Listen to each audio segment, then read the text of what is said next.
U.S. Secretary of State Mike Pompeo will meet Taliban officials in Doha on Monday on his return from a one-day trip to Afghanistan in an effort to salvage a historic deal signed with the insurgents in February for a U.S. troop withdrawal. Secretary Pompeo is going to meet with Taliban officials in Doha, including Mullah Baradar, Taliban's chief negotiator, to press the Taliban to continue to comply with the agreement signed last month. State Department spokeswoman Morgan Ortega said. Pompeo flew to Doha, where the Taliban maintains an office, after meeting in Kabul with Afghan President Ashraf Ghani and his political rival Abdullah, both separately and together. Both men say they are Afghanistan's rightful leader following a disputed election in September.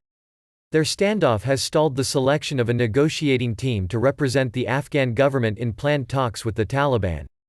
A senior State Department official, speaking before the meetings ended, said the purpose of Pompeo's visit was to try to mediate a solution between the two men. The fear is that unless this crisis gets resolved soon, that could affect the peace process. Our agreement with the Talibs could be put at risk, the official said. A diplomat in Kabul briefed on the meetings and two other Afghan officials said they were inconclusive. It did not work. Neither of the two budged, the diplomat said, speaking on condition on anonymity. A spokesman for Ghani declined to comment, saying details of the meetings had not yet been released. Omid Maisam, a spokesman for Abdullah, said that if there were more meetings a solution was not impossible and that they wanted a peaceful end to the crisis. The Afghan government was not a party to the U.S. Taliban deal, signed in Doha on February 29, but the agreement aimed to pave the way for the Taliban to negotiate with them.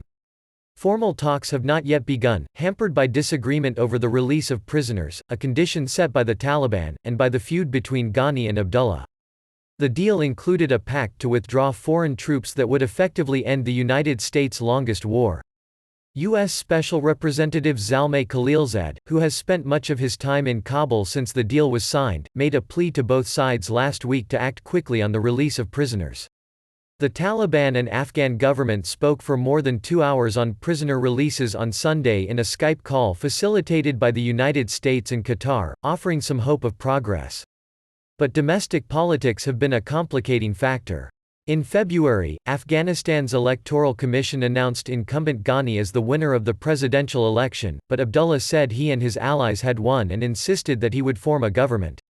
Key sticking points in recent weeks between the two men have included Abdullah's desire to retain the role of chief executive, which he held in the previous government, and that his camp be given more ministerial roles than Ghani was offering, according to the diplomat and an aide to Abdullah.